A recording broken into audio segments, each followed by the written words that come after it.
Nah, bagaimana penjelasan dan hal-hal yang luar biasa yang dipahami oleh salah satu komandan yang pernah memimpin kelompok untuk tujuan mengislamkan Indonesia atau membuat negara Islam Indonesia. Kita akan dengarkan langsung dari narasumber kita, Bapak Nurdin. Selamat malam, Pak Nurdin. Malam, Pak, malam. Apa kabar, Pak? Luar biasa, Tuhan bersama saya. Haleluya, luar biasa, puji Tuhan. Ya, Pak, pada malam hari ini Bapak akan menguraikan sesuatu yang sangat penting buat kehidupan banyak orang, khususnya para mualaf, ya. Iya, Di mana mereka adalah orang-orang yang tanpa sadar mereka telah meninggalkan kebenaran, mereka telah meninggalkan terang Tuhan yang mulia, terang yang ajaib, Tuhan yang benar. Tapi memang saya ingin juga menyampaikan bahwa banyak orang yang tidak mengerti tentang kebenaran itu sendiri. Sehingga ada beberapa yang menjadi mualaf atau masuk Islam.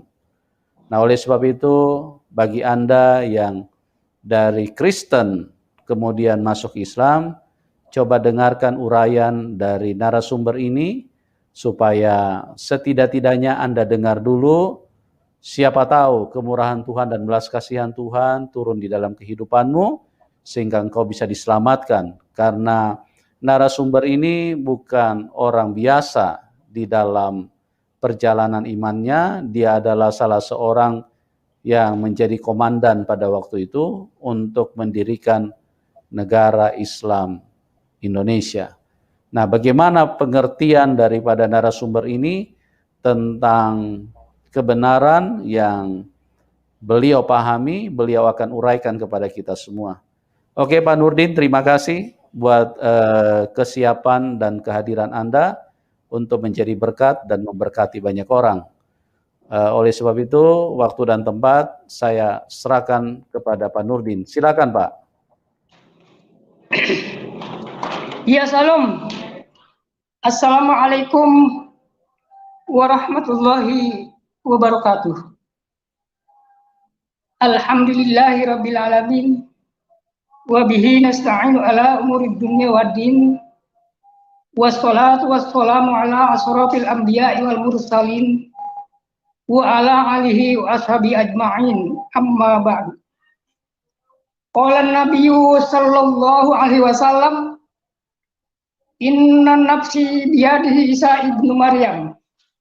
Wa qala an-nabiyyu, ana quribun Isa ibnu Maryam fid dunya wal akhirah. Wa qala ta'ala fil Qur'anil Karim, a'udzu billahi minasy syaithanir rajim.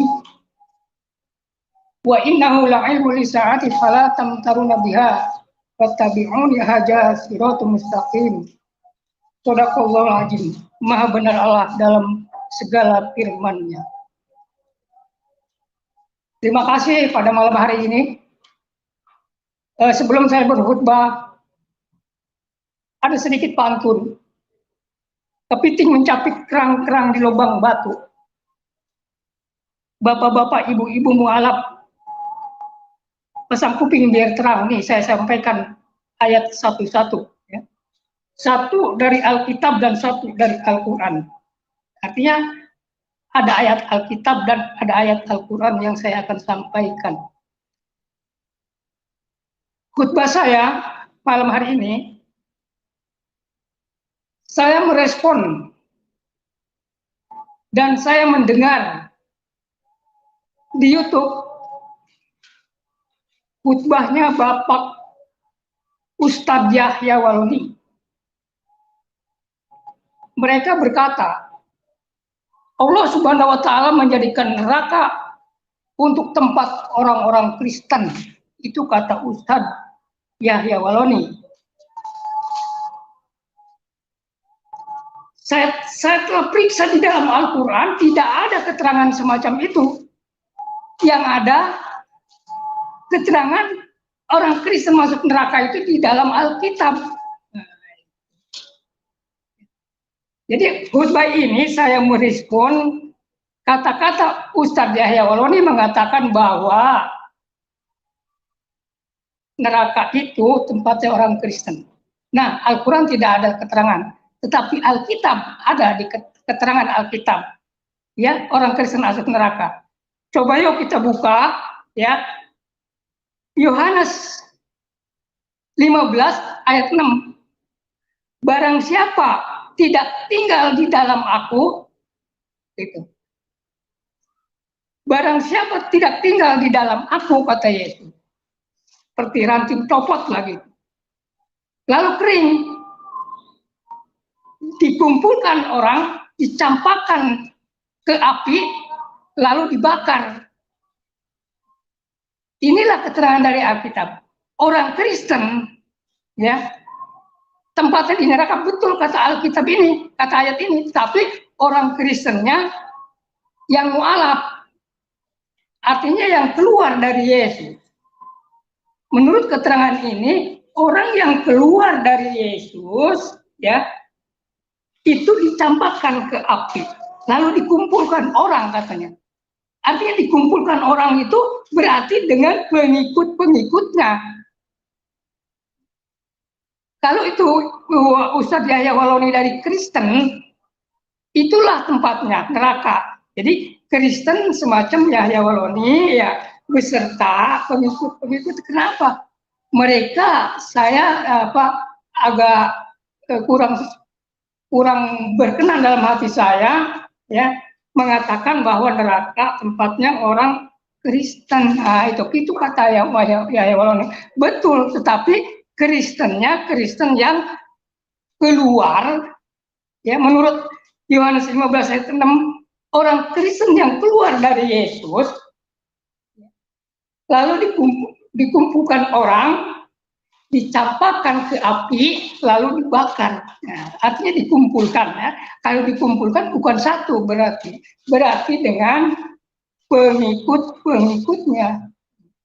Jadi jangan sembarangan mengatakan tentang neraka, dan jangan main-main tentang neraka. Gitu kan. Nah, itu. Saudaraku, yang sebenarnya orang Kristen menjadi mu'alaf, ya, atau orang Kristen yang menjadi pindah kepada Islam, itu menambah kerjaan. Di Islam itu ada suatu kerjaan yang enteng-enteng berat.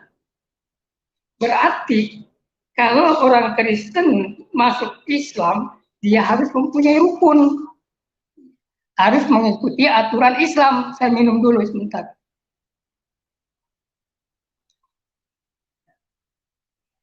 Nah, jadi orang Kristen yang mu'alaf, yang mengikut Islam, ya harus mentaati aturan Islam atau rukun Islam. Ingat nih, rukun Islam ada 5. Syahadat, sholat, zakat, puasa, haji. Ini wajib. Nah, wajib. Tapi yang lebih penting itu sholat. Kalau orang Kristen masuk Islam lalu di Islam enggak sholat, Quran bilang begini nih, Quran yang bilang, bukan saya loh. Dicatat di surat 107 ayat 4 dan 5. Ya. Kata Quran begini, wailul lil musallin alladzina hum an sholatihim sahun.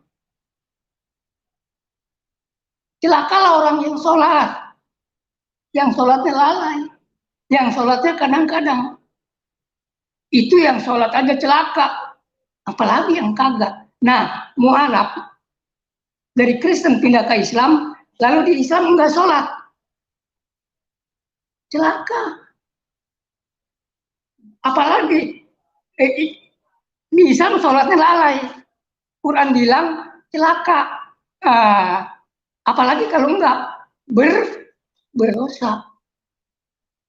Lalu di mana tuh tempat orang berdosa, orang-orang mu'alaf yang enggak sholat, ya, yang enggak sholat di mana tempatnya? Nah, Quran bilang di surat 20 ya, Toha, ayat 74, innahu mayati rabbahu mujriman, fa innalahu jahannam, la yamutu fiha, wa la yahya. Sesungguhnya siapa yang menghadap Tuhannya dengan keadaan berdosa, jahanam tempatnya. Di neraka jahanam, tidak mati, tidak hidup. Itu menurut ayat Al-Quran. Nah ini. Jadi orang Kristen masuk Islam menambah kerjaan. Kerjaan ini berat. Ya kalau sebulan, 2 bulan, kuatlah sholat 5 kali sehari semalam. Setahun juga masih kuat. Kesononya mas saya yakin melempem. Ya. Sedangkan, ya ingat, sedangkan kata hadis Rasulullah begini, yang artinya begini. Nanti pada hari kiamat katanya, yang pertama dihisab atau ditanya yaitu tentang sholat. Apabila sholatnya sempurna, lain amalnya disempurnakan. Nah, apabila sholatnya tidak sempurna, gugur, sia-sia amalannya. Ini berat. Jadi ini hadis Rasulullah, ini hadis populer ya. Populer. Karena apa? Sholat itu suatu kewajiban. Apa sih artinya wajib? Ya. Wajib artinya dikerjakan berpahala, ditinggalkan berdosa. Tadi dikatakan ayat Quran ini dia Al-Quran yang dibayar, Al-Qurannya saya ambil dari tafsir perkata ini di Al-Quran. Ya. Jadi betapa pentingnya sholat, ya. Jadi orang-orang mu'alaf nih, satu kali lagi sampaikan, lalu masuk Islam. Lalu di Islam sholatnya bolong-bolong, itu celaka, ya. Apalagi nggak sholat, dosa. Makanya saya mohon kepada saudara-saudara saya mu'alaf yang dari Kristen ke Islam, coba renungkan. Apakah pekerjaan di Islam itu enteng atau berat? Nah, saudaraku, para mu'alaf, Bapak dan Ibu, saudaraku yang terkasih, sedikit ya, saya akan membuka sejarah tentang Muhammad. Karena Islam itu pimpinannya ya Muhammad.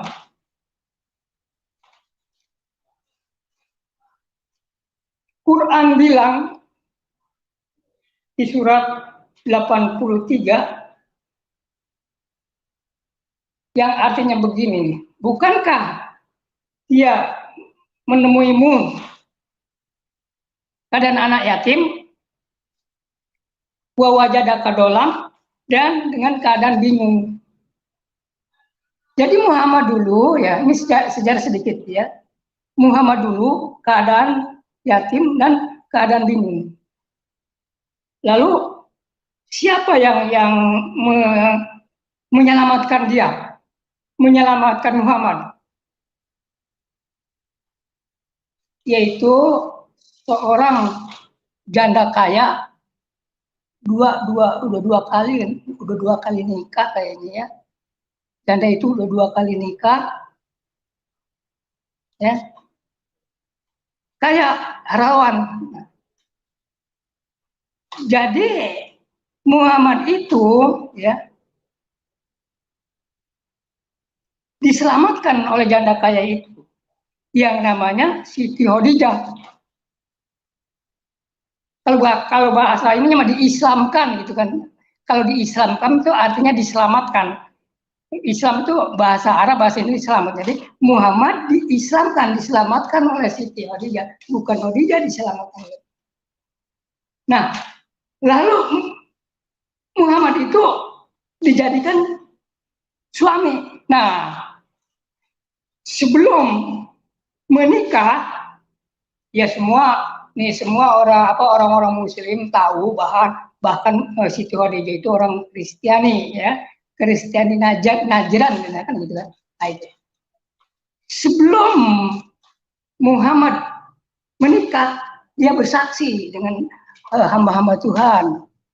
Dia ngomong begini, ya, itu hadisnya begini. Itu hadis, ya, ada di buku Mutiara Hadis, namanya nomor 152 kalau nggak salah. Kalau dulu saya punya, sekarang udah nggak punya, ya. Jadi di buku Mutiara Hadis nomor 152 bunyinya begini. Innan nafsi biadihi Isa ibnu Maryam. Inna sesungguhnya, nafsi jiwaku atau diriku atau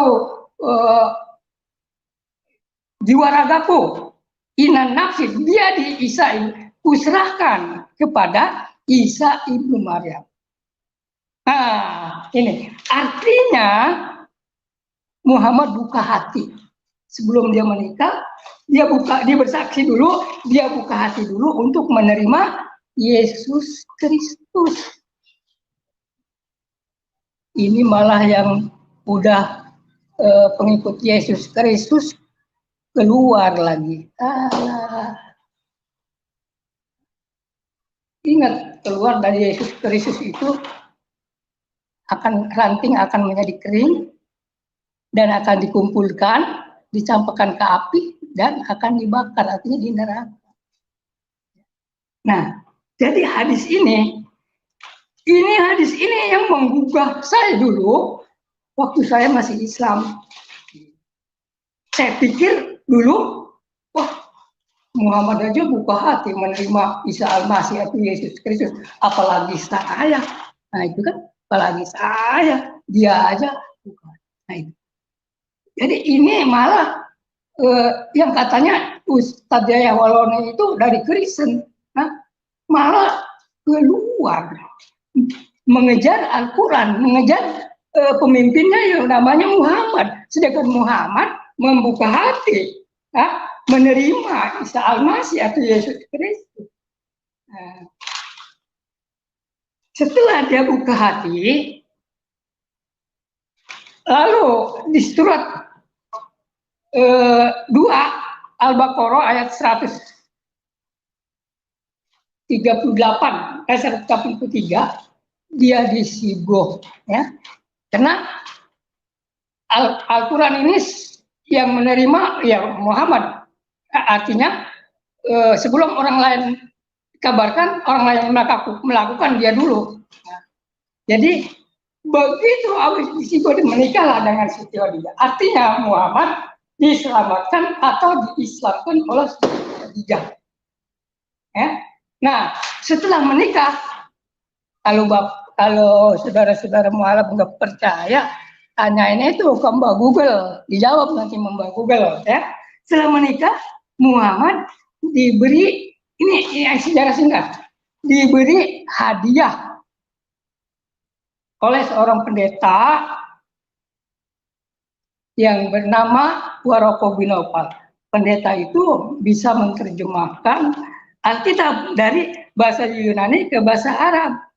Nah, dikasihlah sebuah Bible. Ya, kalau kata bahasa sekarang maka kakaknya. Jadi Siti Khadijah itu kakaknya Waraqah bin Naufal, ya. Karena Naufal itu adiknya Khalid, bapaknya Siti Khadijah itu namanya Khalid, ya. Khalid. Jadi Naufal itu adiknya Khalid. Jadi bapaknya Waraqah. Nah, jadi begitu habis menikah, Muhammad dikasih hadiah Bible. Nah, belajarlah Muhammad Bible dengan hamba-hamba Tuhan yang ada pada waktu itu di situ, dengan Ahmad yang ada. Ya, jadi Ahmad yang ada di situ. Jadi Ahmad itu artinya pemuji Tuhan.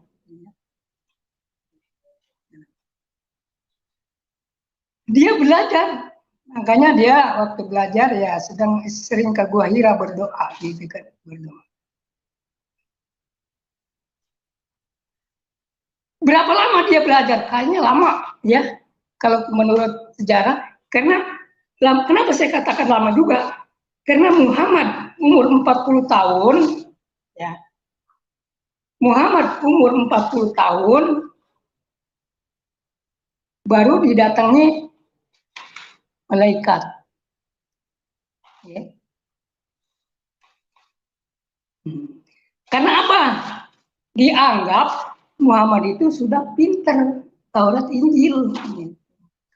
Ya 15 tahun barangkali itu ya. Pintar dia Taurat Injilnya pintar. Didatangilah oleh malaikat. Pada waktu itu umur 40 tahun, ya. Apa ngomong malaikat? Utlu ma uhiya ilaika minal kitab. Saya baca lagi. Quran surat 29 ayat 45, ya.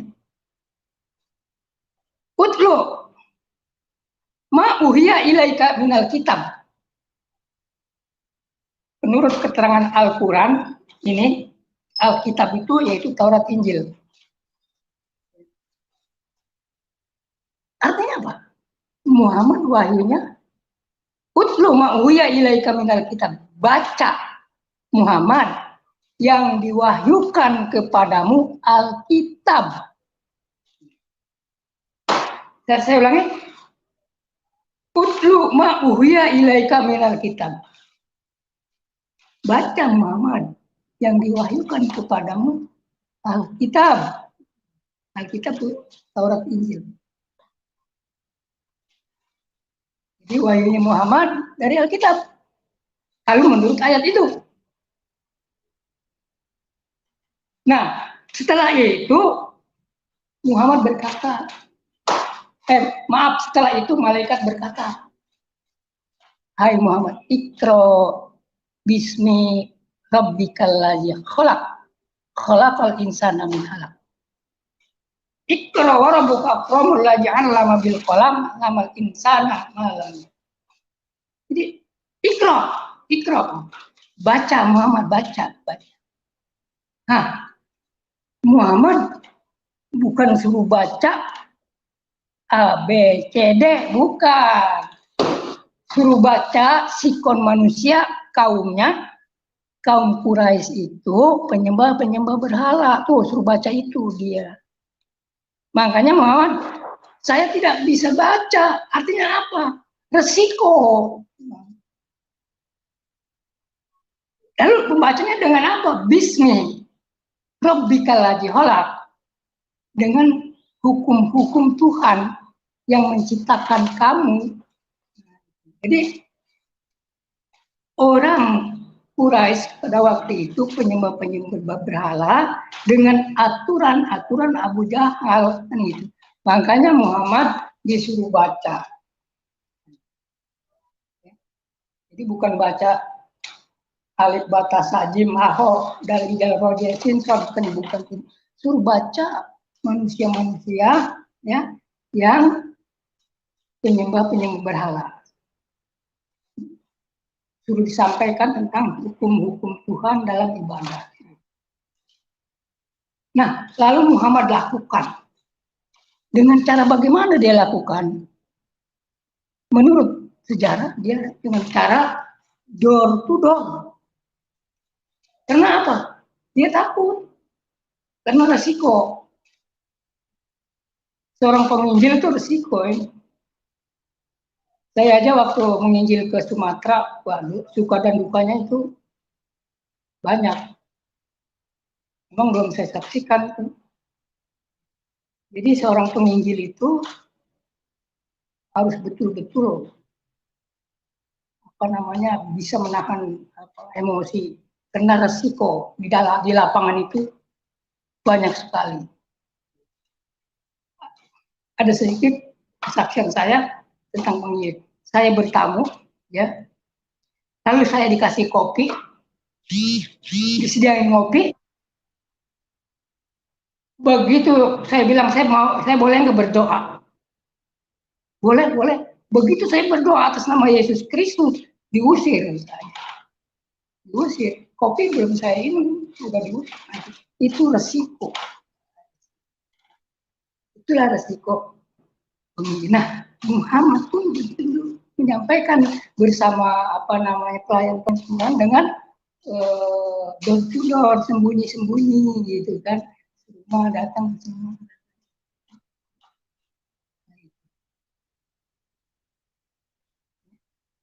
Berapa lama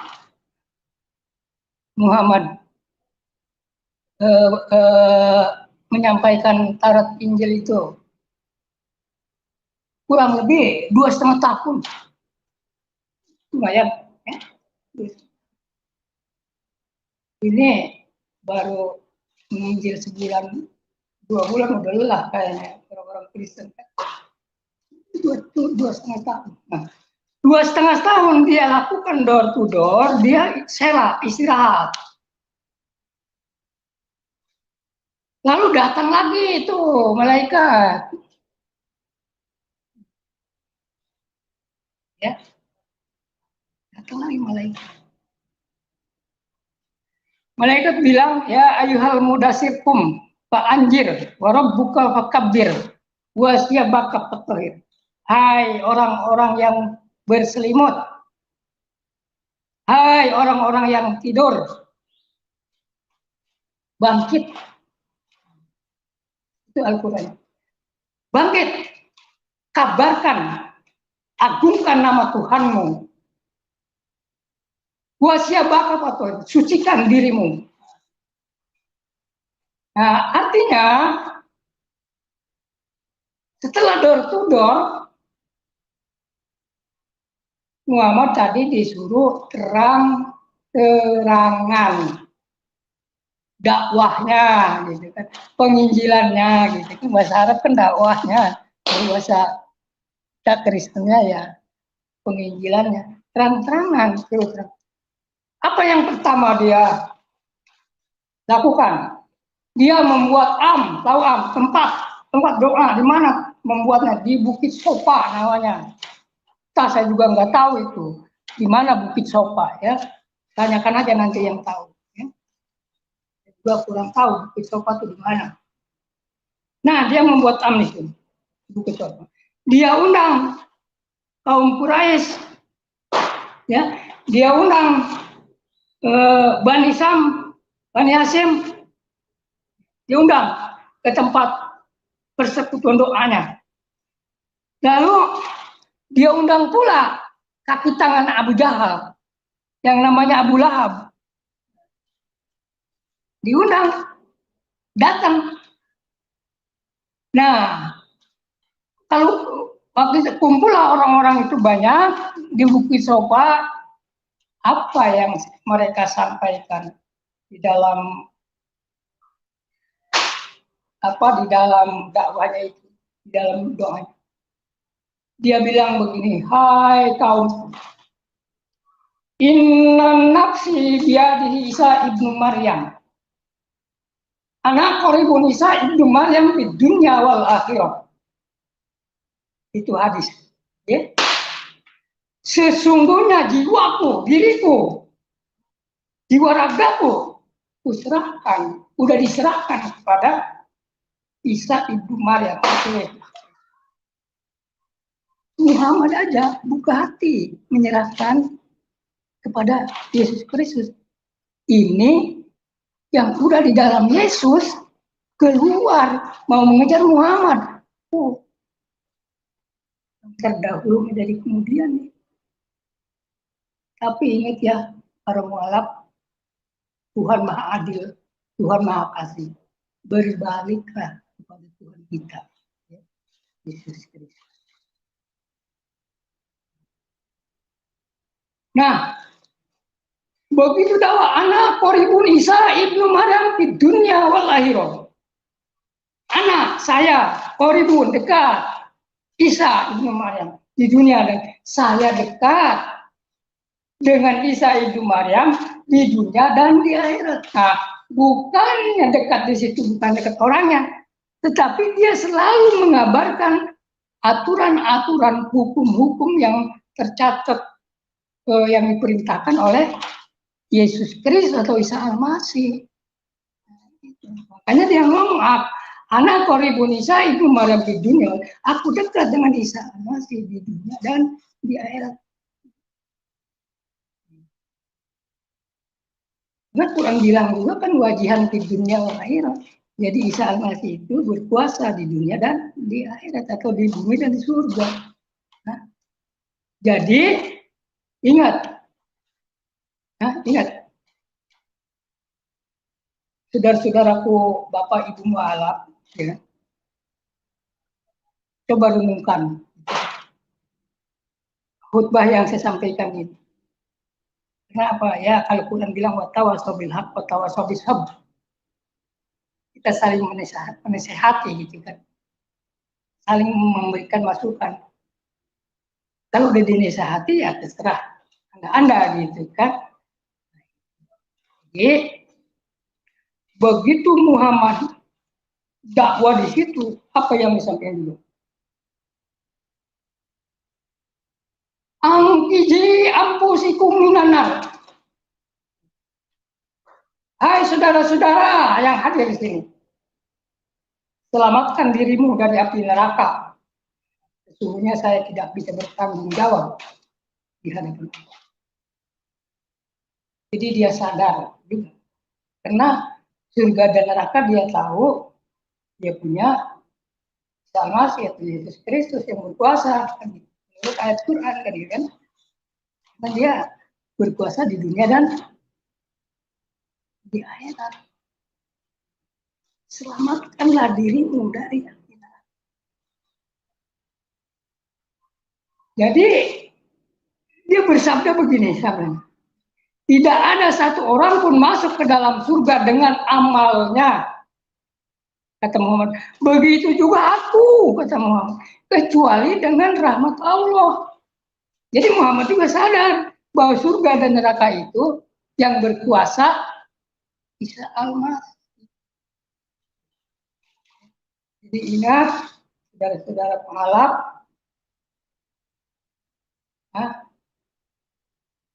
kembalilah pada Tuhan. Tuhan kita, dia sangat mengasihi Anda, sangat mengasihi Anda. Saya hanya menyampaikan, saya ini kenapa saya jadi orang Kristen, karena saya mengikuti Muhammad. Muhammad inna nafsi biadi, sesungguhnya jiwaku kuserahkan kepada saya. Artinya Muhammad bukan ada. Jadi pelantara saya jadi orang pengikut Isa Al-Masih itu hadis tadi yang negas. Jadi saya mengasihi juga kepada saudara-saudara saya, khususnya kepada ya mualaf yang artinya orang-orang murtad yang dari Kristen. Tadi sudah saya sampaikan, sangat berat sekali. Apalagi saat ini, bulan suci Ramadan. Bagi ibu-ibu, baru dapat 25 hari, lalu datang bulan, men. Kan menurut aturan tidak boleh puasa. Nah, begitu datang lagi misalnya ditinggal lima hari tidak puasa, itu harus dilakukan, harus ditebus, harus dibayar bulan Syawal gitu kan. Nah, kalau nggak dibayar yang 5 hari, yang ditinggal tadi seminggu atau 10 hari yang tadi kalau sampai bulan puasa lagi, lalu puasa yang ini percuma. Karena yang namanya puasa 1 bulan 29 hari, gitu kan. Nah, kalau nggak ditebus, nggak dilakukan yang ditinggalkan bulan Ramadan kemarin, ya malaikat bingung maksudnya. Saudaraku yang kekasih, saudara ibu-ibu ma'alat,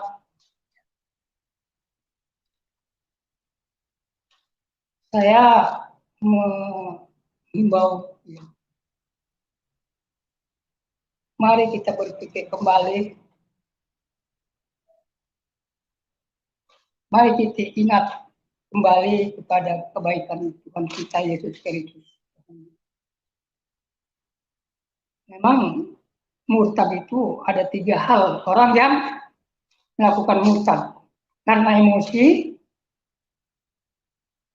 karena terpaksa, ada juga karena panggilan. Ada 2 panggilan. Apakah panggilan Tuhan?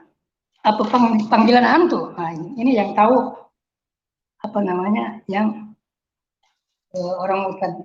Nah, saudaraku, setelah Muhammad dakwah, selesai dakwah itu Abu Lahab, kaki tangannya Abu Jahal itu ngomong, kata Abu Lahab begini, "Hai Muhammad, celaka kamu. Apakah kamu mengundang saya, memanggil saya untuk datang ke tempat ini hanya untuk ini?" Artinya Muhammad mengajak berpedoman kepada Taurat Injil, bukan kepada Abu Jahal. Celaka kamu, kata Abu Lahab. Itu keterangannya ada di sini. Ya, di surat Tabat yada abilah abi watab ma'agna anhu malhu wa makasab. Saya selana ramjatal lahab wa amratu hammalatal khatab fi jidiyah hablum mim masad. Ini ada di sini keterangannya ya. Jadi turunnya ayat ini yaitu si Abu Lahab berkata, celaka kamu Muhammad. Jadi Muhammad diancam dengan kaki tangan Abu Jahal pada waktu itu, ya. Pada waktu itu. Jadi Muhammad tidak gentar, tidak takut, karena ini perintah Tuhan untuk menyampaikan kabar baik. Lalu Muhammad mendatangi kaum Quraisy yang sedang berkumpul. Nah, begitu Muhammad datang, Muhammad ngomong, "Hai kaumku, apa yang kamu sembah selain Allah itu tidak akan mendatangkan kebaikan." Tuh. Ini di sini ada keterangan di surat 43 ya. Surat 43 ayat 57 sampai 59. Jadi nuzulnya ayat ini, hai kaumku, apa yang kamu sembah selain Allah tidak akan mendatangkan kebaikan. Lalu orang-orang Quraisy itu bertanya kepada, hai Muhammad, bukankah Isa ibnu Maryam itu seorang nabi yang soleh? Mengapa ia pun kamu sembah? Nah, ini ada keterangan di sini, ya. Ini karena di kitab tafsir Quran. Orang Quraisy ngomong, hai Muhammad, bukankah Isa Al-Masih itu, Isa ibnu Maryam itu seorang nabi yang soleh? Mengapa ia pun kamu sembah? Artinya orang-orang Quraisy pun sudah mengetahui bahwa Muhammad itu penyembah Yesus Kristus melakukan dakwanya aturan-aturan Yesus Kristus. Nah, ini malah yang udah menyampaikan Injil, mengajarkan Alkitab yang katanya dosen segala macam, malah keluar.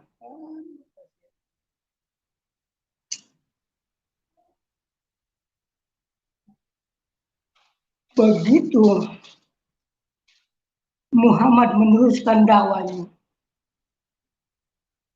Ya ahlal kitab. Jadi orang-orang Quraisy pun ahli-ahli kitab. Kitabnya kitab apa nggak tahu. Ya ahlal kitab. Lastum ala syai hatta tuqimuna Taurat wal Injil wa ma unzila ilaikum mir rabbikum.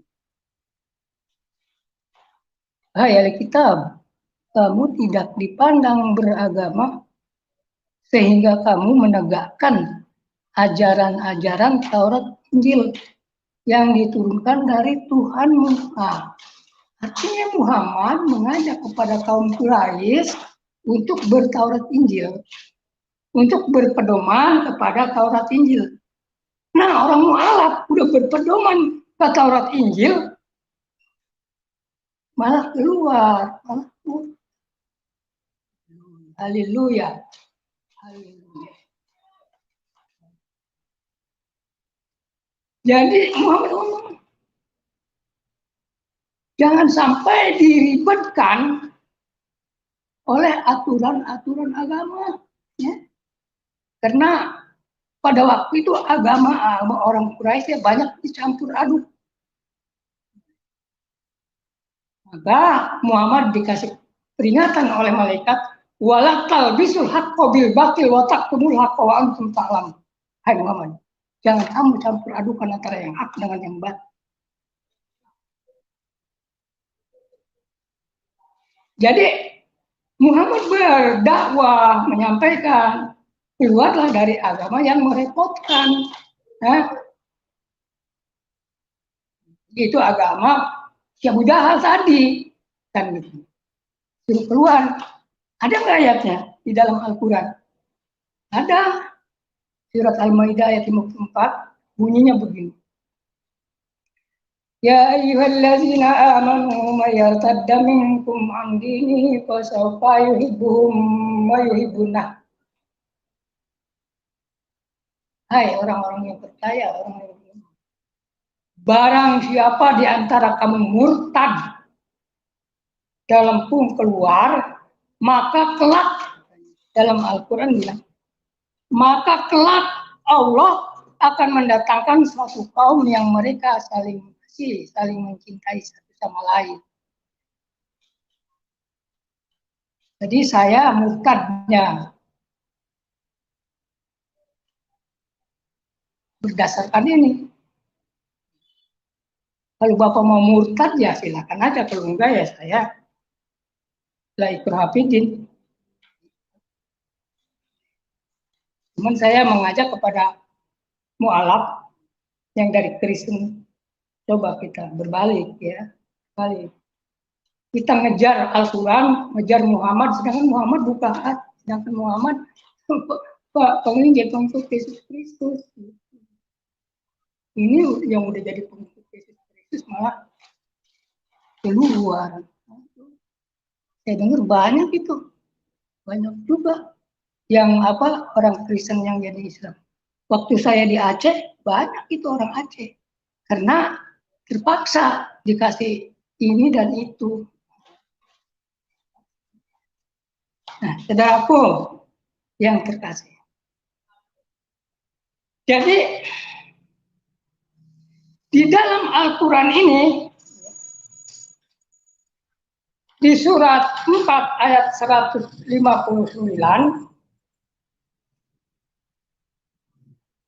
yang artinya begini. Nanti ahli-ahli kitab itu akan berlutut, ya.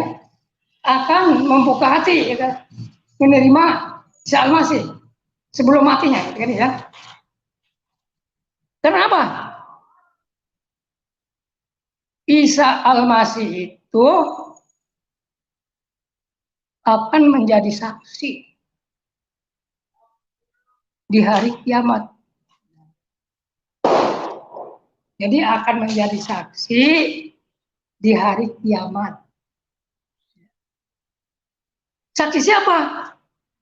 Ya, saksi mereka-mereka, terutama orang-orang pengikut Yesus Kristus yang keluar itu. Nah, ditanya kenapa? Makanya sebelum hari kiamat, saya menghimbau, mari kita berbalik, ya, kepada Tuhan kita Yesus Kristus atau Isa Al-Masih, supaya hidup kita tenang, jangan diribetkan dengan aturan-aturan yang bukan aturan Tuhan.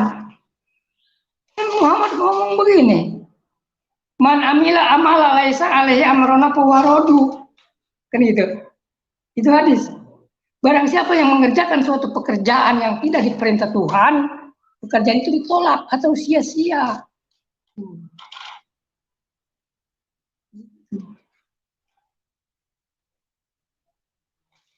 Jadi pekerjaan yang tidak diperintah oleh Tuhan lalu dikerjakan, kata Muhammad tadi, itu ditolak. Saudaraku yang terkasih, Bapak, Ibu-ibu mualaf,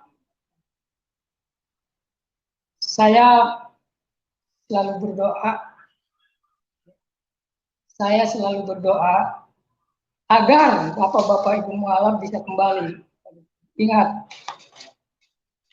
neraka jangan dipakai main-main. Begini, yang sakit di dalam tubuh kita ini roh, bukannya jiwa atau bukannya daging. Karena begitu roh keluar dari tubuh kita, itu dibakar diam aja, dibakar. Tapi kalau rohnya masih ada, jangan lagi dibakar, disuruh rokok aja sakit. Artinya yang sakit bukannya tubuh roh. Nah, kalau kita mati, rohnya tuh kemana? Ke surga apa ke neraka? Nah ini. Ingat, wajihan di dunia lahir di bumi dan di surga itu Yesus Kristus atau Isa Al-Masih yang berkuasa.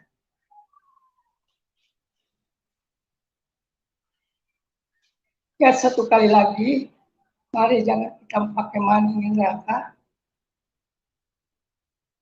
karena tubuh atau daging ini biar itu jelek, mulai cantik, ganteng, lalu rohnya udah keluar dari tubuh, udah tidak ada gunanya lagi. Ya. Tinggal rohnya ini, ya, kemana dia? Atau ke surga, atau ke neraka, kan gitu. Ya. Barang siapa yang percaya dan dibaptis akan diselamatkan. Barang siapa tidak percaya dihukum. Itu aja. Nah. Ya. Saya berdoa, saya mengasihi Anda, mualaf, ya, mari kita berpikir kembali. Tuhan Yesus dengan terbuka akan menerima siapapun, ya, siapapun, baik itu orang mualaf maupun orang lainnya. Jadi rupanya sampai di sini dulu. Lain kali kita sambung. Saya tutup dengan doa wabillahi taufik wal hidayah. Wassalamualaikum warahmatullahi wabarakatuh. Shadaqallahul azim. Maha benar Allah dalam segala firman-Nya. Amin. Ya, amin. Haleluya. Ya, luar biasa ini, Pak Nurdin. Bagaimana seseorang yang tadinya pernah menjadi komandan di dalam satu kelompok untuk tujuan mendirikan negara Islam Indonesia. Tetapi oleh karena kuasa Tuhan dan kebaikan Tuhan, beliau dijamah sehingga beliau berjumpa dengan Tuhan Yesus, berjumpa dengan Tuhan yang benar, dan beliau bisa merasakan, dan saat ini beliau aktif di dalam pelayanan penginjilan untuk bisa menceritakan siapa sesungguhnya Tuhan Yesus, atau Tuhan yang benar itu siapa sesungguhnya. Dan di dalam penjelasannya tadi beliau sudah sedikit menjelaskan. Halo? Gak terdengar nih. Nggak terdengar, Pak. Bisa dengar suara saya nggak, Pak? Halo, Pak Nurdin. Pak Nurdin.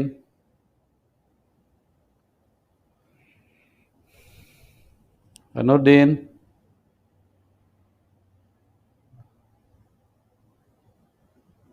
Ya, beliau mengalami Tuhan sehingga beliau dijumpai Tuhan Yesus. Dan apa yang terjadi saat ini, beliau aktif di dalam pelayanan untuk berbagi supaya apa? Supaya banyak orang bisa tercerahkan. Dan di dalam uraiannya beliau tadi berpesan kepada para mualaf-mualaf untuk segera sadar dan kembali ikut Tuhan Yesus sebelum terlambat. Karena akan tiba saatnya bahwa banyak orang yang tidak bisa menerima keselamatan akibat karena kebodohannya sendiri, akibat karena pilihannya sendiri. Ya, ini disampaikan oleh Bapak Nurdin supaya banyak orang bisa diberkati, banyak orang bisa dikuatkan, dan banyak orang bisa mengalami Tuhan. Ya, puji Tuhan, ini Pak Nurdin ini sedang terputus. Mungkin bisa dikonfirmasi ke beliau agar supaya masuk kembali. Ya. Karena mungkin sinyal di tempat beliau agak kurang bagus.